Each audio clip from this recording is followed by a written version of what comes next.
And I'm here with Andrew Hedrick. Andrew, it's been a little while since last we saw each other. Top 8 of the Indianapolis Regional Championships where I got smoked. But nice to see you here again. And tough end to your day here at the Rose Poke 5K. How you feeling about your season on the whole, though? I'm sure you can't be disappointed. I think you've been doing pretty well. Yeah, pretty happy with how my season went. Not super happy with how today went, but I don't know. It was a pretty fun game to get to play against my friend. Wasn't drawing super well that game, but I managed to stay in it for a pretty long time, but was not able to win in the end. Yeah, I mean, you did have some very impressive games on stream today, though. The 6 prize turn in one of your earlier stream matches was really impressive. What was drawing you to the Dusknoir variant of Dragapult? Obviously, we saw Tord finish 3rd place at NAIC with just straight Dragapult. Why are you favoring the Dusknoir variant? Is Tord wrong? Are you right? Who is correct? Well, the way we built our Dragapult Dusknoir deck going into NAIC is actually pretty similar to how Tord built his deck but he doesn't play the Dusknoir. But we have the 4 research, we have in the Neo Upper Energy, which is some similar things to Tord's deck, where you just try to see as many cards as you can and make your deck more consistent. The Dusknoir is obviously a little bit different, but I think the general shape of the deck is actually pretty similar between the two decks at this point. For sure. And I think Tord was just kind of favoring controlling the game in a different kind of way. You're both aiming to control the game. Dusknoir controls the game in some ways, but then 4 boss, 3 counter catcher, Badoo, and Maractus controls the game in some other kinds of ways. And eventually, the goal is the same. You end up with this late game board sweep, where you just take all your prizes. So, headed into the World Championships, how are you feeling generally about this format? Confidence with decks? Do you think that the black and white set will impact the metagame at all? I'm sure you probably have your eyes set on Worlds at this point, right? Yeah, I don't know. The set seems pretty interesting. There's a few different cool cards in there. It doesn't seem like it's going to completely change the format, but the Jellicent seems pretty interesting. Air Balloon is definitely going to be pretty nice for some decks as well. I know Goldango benefits a lot from that card, so I don't know. I imagine the format will change a little bit, but probably fairly similar to the one we have right now. So tell us a little bit about Andrew Hedrick, the person, okay? Because we got some time to fill here, Andrew. You're a cracked Pokemon player, obviously, but what do you do with the rest of your life? Are you going to school? Do you have a job? What do you do? You just do Pokemon full time? Are you a pro Pokemon player? Are you just full time poke? Is that what we're doing? No, I'm still in school right now. That's what I thought, University of Iowa, data science major. Going to be going into my senior year next year. Nice. That's cool. Senior year. God, that's a really exciting time. But then you're on summer vacation now. Yeah. So I'm sure you're big chilling. And with all the great tournament finishes that you've been racking up, you've got the funds, I'm sure, to be able to attend these tournaments. So that's really exciting. You got any other plans for this summer between now and Worlds? I don't know. I definitely want to put a lot of time into Worlds. I did okay last year. I got top 32, but I would really like to do better this year. So I'm going to be trying to play a lot. What's your best Worlds finish? Well, I played in seniors before COVID. Did not make day 2. Post-COVID, the first one in Japan, I had auto day 2, but I did not do super well. Dang, bro, I'm kind of better than you.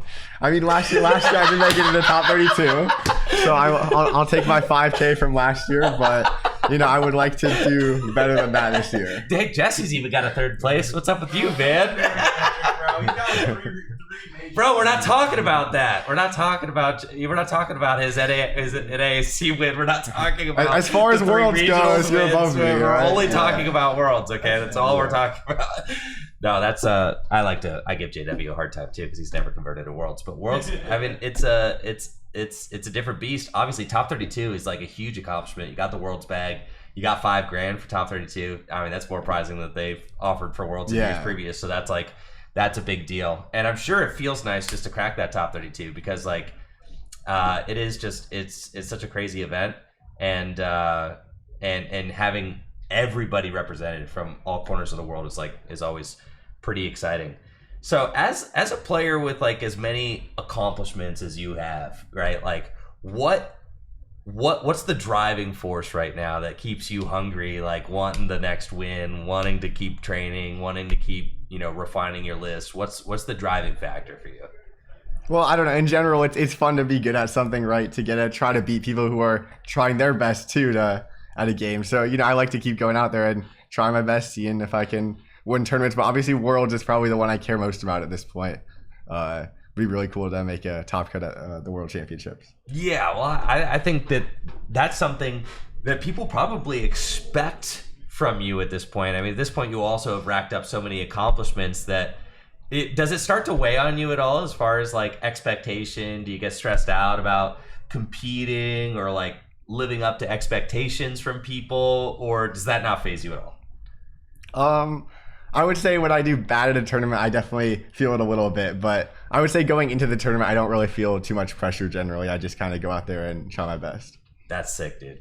That's sick. That is the mentality to have for sure. As far as computer science goes, is there anything in particular that you're kind of like interested in applying your computer science towards? I mean, you're going to be a senior now. I'm sure you're working on certain kinds of projects. Is there like what kind of things interest you the most about computer science? Yeah. So like data science is like a blend of like statistics and computer science, right? So I think it'd be really. I'm an art guy. I know you're good. Yeah. I think it's really cool, like sports statistics and stuff like that. Really? So I'm pretty into sports. I like watching. That's nice. All right. What's your sports? What are your sports of choice? I love football and basketball the most. Yeah. I'm a Hawkeyes college. Okay. Those are my favorite teams. I'm watching the Cubs a lot this year too. They've been doing pretty good in baseball. So that's cool, man. That's cool. I have recently, like the COVID pandemic got me really into watching football. Like I was never into watching football before.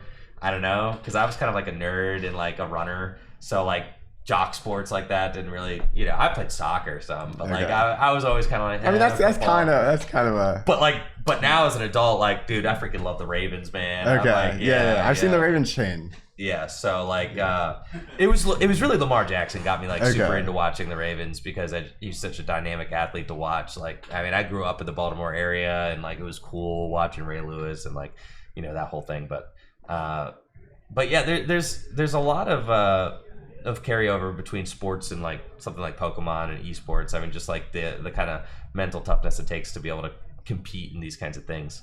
It's hard, man. It is really hard to like. Do you ever feel drained, traveling to so many tournaments and like competing for 10, 12 hours at a time? And how do you stay on the top of your game going to so many tournaments year after year? I feel like I notice it, especially if there's like two tournaments, like 2 weekends in a row. That can be pretty tough. I feel like this last year I didn't really have that very much. It was like mostly one event per month. Sometimes there'd be two, but I feel like that definitely felt a lot better for not getting overwhelmed, not feeling like you were playing too much and losing all your energy playing. So I feel like this last year wasn't too bad. Do your parents support your Pokemon hobby? Yeah. Yeah, they're probably pretty stoked on it with as much money as you're raking in. They're probably like, yeah, this is fine. Do you have any siblings or anything? I have a sister. Yeah. You have a sister, older or younger? A little younger, 2 years. That's cool. She makes fun of me for Pokemon. Okay, see, there we go. No, it's cool. Your sister can't. It's got nothing. You're a national champion. What can she say? Come on, that's crazy. All right, so tell us a little bit about your Pokemon origin story, because I feel like coming out of the pandemic, you were a player who just like got on a real heater and like kind of. You came in so hot coming out of the pandemic. So like, how did you? Yeah, but you said you played a little bit in the seniors age division pre-pandemic. So like, how did you get into the game? How did you get started? And how do you feel like you turned into like the pro level Pokemon player that you are today? So I think I started playing Pokemon around like 2nd grade maybe. My friends at school were like collecting all the cards, and I wanted to too. So like, I got my parents to buy me some cards to start with, but then my dad kept trying to push for me to actually play the game. He's like, this is actually a game you can play. You don't just need to trade cards with your friends or whatever. My friends like at school didn't really know how to play for the most part. I mean, a couple of them I think kind of learned with me a little bit, but most people there were just interested in like collecting the cards and stuff. But I eventually started going to a local league in my city, and I still wasn't very good for a while. I would like play. I would sometimes play with my mom. I would like. But I definitely wasn't very good. I think I went to my first regional was Madison 2017 maybe. And in seniors, I eventually got a top 4 with Tapu Bulu, Collinsville 2018. Okay, let's freaking The go. Bulu, yeah. So like you were good in seniors. Like, No, I was not good. That was the only time I made money at a tournament in seniors. Wait, no, I think that was the only time. All I right, made to money be in fair, seniors. you didn't have to be very good to do well with Bulu. Like, Dude, no, that deck was too good. You barricaded into the Mika Vault and you did the Bulu thing. Yeah. In top 8, I even hit an auto win. I played Circuitry GX in my deck, and I hit a Zoroark deck with only special energy. So I put the Circuitry out. That's so sick. So it was not the most skillful top 4 run of all time for sure. Okay, all right. But I mean, I wasn't horrible. So then, when did you become cracked? So like after 2019 Worlds, which was my last event in seniors, I wasn't playing very much for a while. I was focusing more on school and stuff like that, and like hanging out with my friends a bunch. I was kind of just like, well, I wasn't that good in seniors. I'm moving up to masters now. It's gonna be pretty hard. Sure. So I wasn't super interested in playing too much. But then COVID happened. One of my friends was telling me about the Limitless qualifiers that they were running and stuff. Yeah. Trying to get me to play. So I picked up Blacephalon and started playing it on ladder a bunch. And then I got top 64 in the first Limitless qualifier, I think, which I was pretty proud of, to be honest, because I hadn't been playing very much before that, and like I definitely didn't think I was super good at that point. And so that was pretty good. And then I just started playing more and more online over COVID. There wasn't too much else to do. I would just play my Blacephalon deck on ladder and online tournaments a bunch. I think I ended up with over 4,000 games on Blacephalon, which is kind of crazy. Holy dude. Yeah. But so all of those games I was playing, eventually I moved on to other decks after a while. But I played a lot of games over COVID, and I was always trying to learn from my games, trying to think about if what my play has caused me to do bad, or if I made the right play and stuff like that. Try to think through over what happened to all my games, and that definitely helped me get a lot better. Yeah, dude. And then obviously you had that kind of breakout season with Lugia, which was absolutely phenomenal. Do you see? But then I think what has really impressed me the most about you as a player is your ability to adapt and learn any kind of deck, right? Like I think like if it had just been like the couple regional wins with Lugia and then but no, it was like the couple regional wins with Lugia, then the national win with Lost Box, which is like an entirely different kind of deck, and then a regional win with Dialga V-Star, which is like a deck that was like not even taken seriously, right? Which I also happen to be a big fan of, so I was like, oh, okay, he's like one now with one of my favorite decks. Like that's so cool. So I think your versatility is really what has impressed me the most about you as a player. Do you feel like you get locked into singular archetypes, and that you feel like you kind of like are overcommitted to certain decks, or do you feel like going into any tournament, it truly is a matter of like I could play any deck, I'm just going to pick the best meta call? How do you go about choosing decks for events throughout a season? So I definitely, if I have the ability to, I generally like to play the same deck over and over again. I feel like you definitely get a little more comfortable with it, and you definitely make slightly better plays. Even if you're really good, there's a lot in the game to learn, right? Lots of different little interactions, and you kind of learn those interactions over time playing your deck a lot. Mm-hmm. And if you switch decks at the last second, you definitely kind of lose out on a lot of that. So I prefer to play the same deck as much as I can. I think I've been playing the Dragapult Dusknoir deck for like a few months now at this point. But if it's not good anymore, I'm not going to be afraid to switch off of it if it doesn't look like it's in a great spot in the meta. So. For sure. No, I've definitely noticed that a lot of the best players in the game right now, they kind of lock in on certain archetypes and stay in that gear for a while. Obviously, like Henry Chow was just like killing it with Guardy forever, right? I mean, Isaiah Bradner has been playing a lot of Guardy lately. Even played Guardy at last year's NAIC, right? And then played it again at this year's NAIC, and obviously was able to take the win.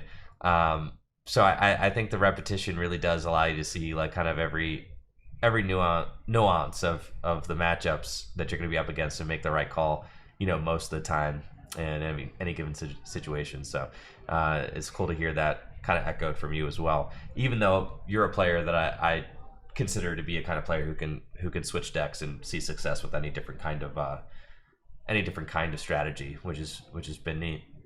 So cool, man. Well, thank you so much for taking the time to interview, man. It's really been nice to chat, so appreciate it. Thank you for having me on. Yeah. Of course, man. All right. Well, hopefully we'll see you around, Andrew Hedrick. We'll be right back with either another interview or top 8s or information about what decks are in top 8. I don't know. I'll figure out something. We'll be right back after this quick break. Thanks so much for being here.